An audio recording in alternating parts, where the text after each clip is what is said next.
बिस्मिल्लाहिर्रहमानिर्रहीम। अस्सलाम वालेकुम नादरीन, आप यूट्यूब चैनल देख रहे हैं। मैं इमरान खान हूँ। नादरीन, सबसे पहले डोनाल्ड ट्रंप ने अभी एक बात अनाउंस की है जिस वक्त मैं ये वीडियो रिकॉर्ड कर रहा हूँ कि गज़ा में 60 दिन की 2 महीने के लिए जंगबंदी होने जा रही है।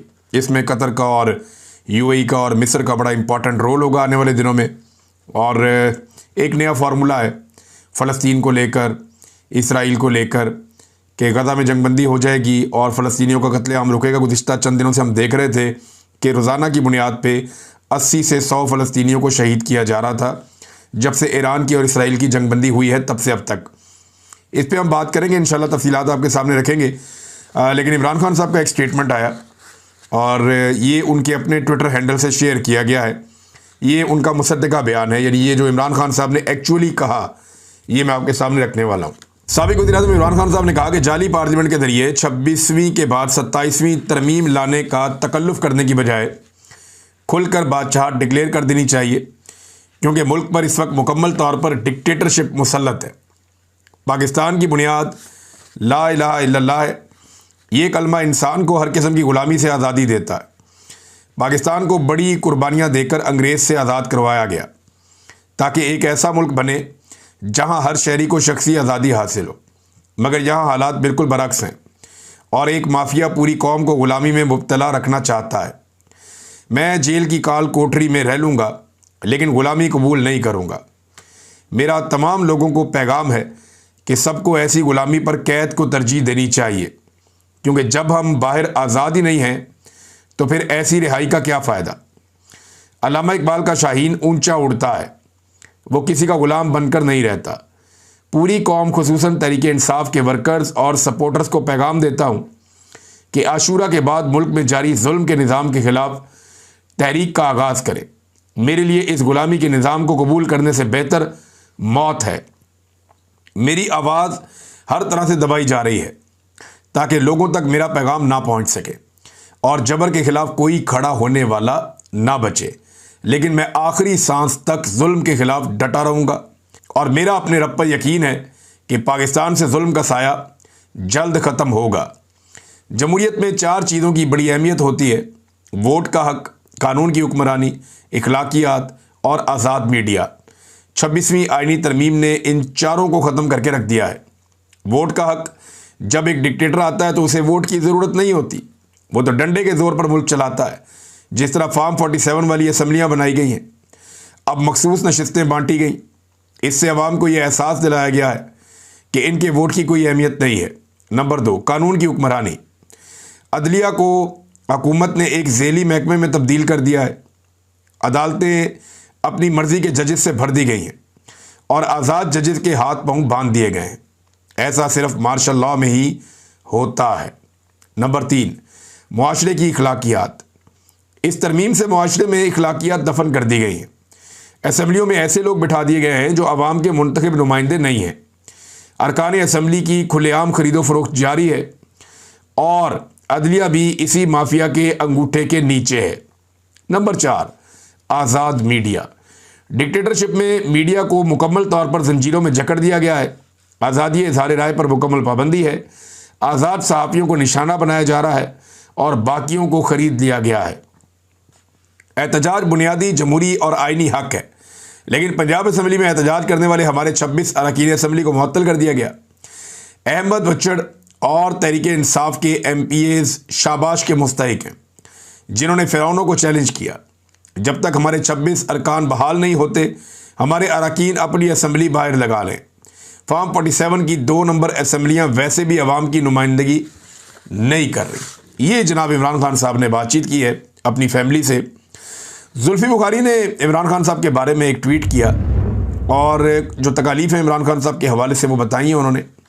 इमरान खान साहब का वज़न कम हो रहा है। जब उनसे इस बारे में बात की गई तो पता चला कि वो 22 घंटे तक तो उन्हें दिन में 24 घंटे में कैद में रखा जाता है, एक छोटे से कमरे के अंदर, और कैद तन्हाई में रखा जाता है। मैं आपको कैद तन्हाई के बारे में बता दूँ, कैद तन्हाई अज़ खुद एक सज़ा है जो किसी भी कैदी को नहीं दी जा सकती जब तक कि अदालत ये हुक्म ना दे। किसी भी अदालत ने इमरान खान को कैद तन्हाई का हुक्म नहीं दिया, लेकिन इमरान खान साहब को पाकिस्तान की एस्टेब्लिशमेंट ने कैद तन्हाई में डाला हुआ है जो गैर कानूनी है। इमरान खान को जो है वो सज़ाए मौत के जो चक्की है वहाँ पे रखा गया है, ये भी गैर कानूनी है। इस हवाले से आने वाले दिनों में मैं आपके सामने कुछ तफसीलात रखूँगा। अब जितने भी कैदियों के हकूक़ हैं वो इमरान खान साहब से छीने गए हैं, इस पर पाकिस्तान तहरीक इंसाफ को भी आवाज़ उठानी चाहिए, इंसानी हकूक़ की तंजीमों को और आज़ाद मीडिया को आवाज़ उठानी चाहिए कि जो इंसानी हकूक़ हैं उनकी पामाली कम से कम ना हो। इमरान खान साहब जो है उनको आइसोलेट किया जा रहा है, उनकी सेहत से खेला जा रहा है, उन्हें तकलीफ़ दी जा रही है और उन्हें बंद करके रखा। और ये वो इमरान खान है, देखें सारी ज़िंदगी इमरान खान ने कैसी गुजारी और आज भी वो ऐसी ज़िंदगी गुजार सकते हैं। सिर्फ वो यकीन दहानी करवा दें पाकिस्तान की मिलिट्री एस्टेब्लिशमेंट को कि जैसे आप कहेंगे वैसे हो जाएगा, तो इमरान खान साहब पहले की तरह लेविश ज़िंदगी गुजार सकते हैं, पहाड़ों पे दुनिया भर में घूम सकते हैं, पूरी दुनिया में उन्हें प्रोटोकॉल्स मिलेंगे। लेकिन वो जेल की एक छोटी सी काल कोठरी में अपने मुल्क के लिए मौजूद है, अपनी कौम के लिए मौजूद है। इमरान खान के लिए डील करना कौन सा मुश्किल है। ये सारे सियासतदान तो मकबूलियत में इमरान खान के आगे पानी भरते हैं। तो ऐसा मकबूल आदमी अगर एस्टेब्लिशमेंट के साथ बात करेगा तो एस्टेब्लिशमेंट को तो और कुछ चाहिए ही नहीं, और इसी बात का सियासतदानों को डर है। लेकिन ये इमरान खान कौम के लिए, अपने मुल्क के लिए और मुस्तकबिल के लिए, आने वाली नस्लों के लिए डटा हुआ है और वो सज़ा काट रहा है। लोगों को इस बात का इदराक हो जाएगा, आज नहीं तो कल हो जाएगा। शायद कुछ लोग कल पछता रहे होंगे, लेकिन इमरान खान साहब ने जो स्टांस लिया, जो स्टैंड लिया, वो पाकिस्तानियों के लिए लिया है। नाज़रीन, यहाँ पे एक और इम्पॉर्टेंट खबर है। मैंने आपको बताया था कि 6 लोग शहीद हुए पाकिस्तान तहरीक इंसाफ के, नहीं वो 6 नहीं हैं।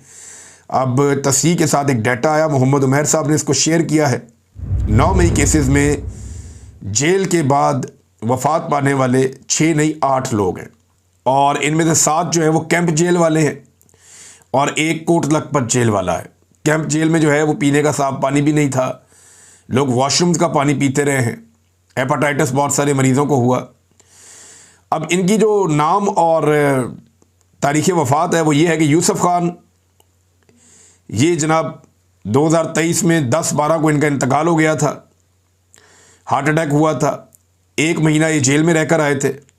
शेख लतीफ़, इनकी किडनी फेल हो गई थी, ये 27/4/2024 को इंतकाल कर गए, 8 महीने जेल में रहकर आए थे।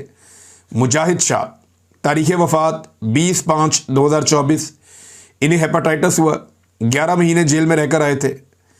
नंबर 4 नदीम यासीन, तारीख़ वफ़ात जो है इनकी 27/1/2024, हार्ट अटैक हुआ था, 7 महीने जेल में रहकर आए थे।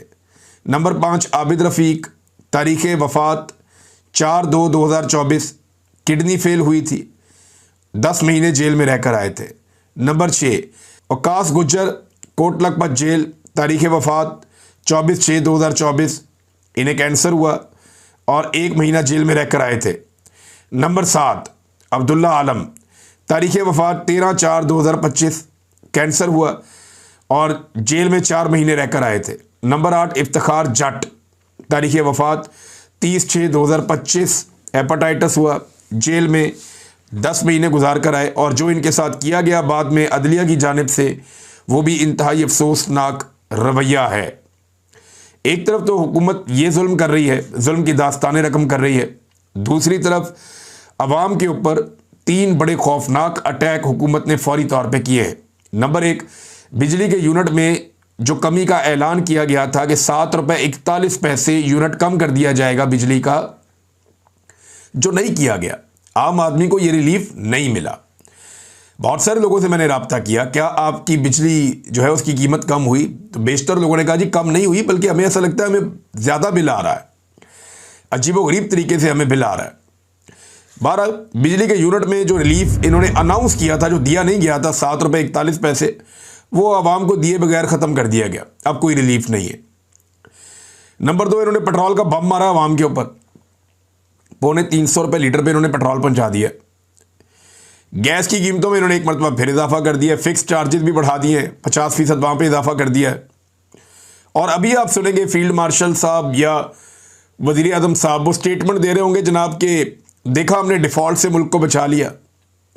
भाई आवाम को रोल कर, आवाम का खून निचोड़ कर अगर आप मुल्क को डिफ़ॉल्ट से बचा रहे हैं, या आलमी इदारों को पैसे जमा कर करके बता रहे हैं, या कर्जे ले लेकर आप मुल्क को बचा रहे हैं, तो फिर क्या बचा रहे हैं?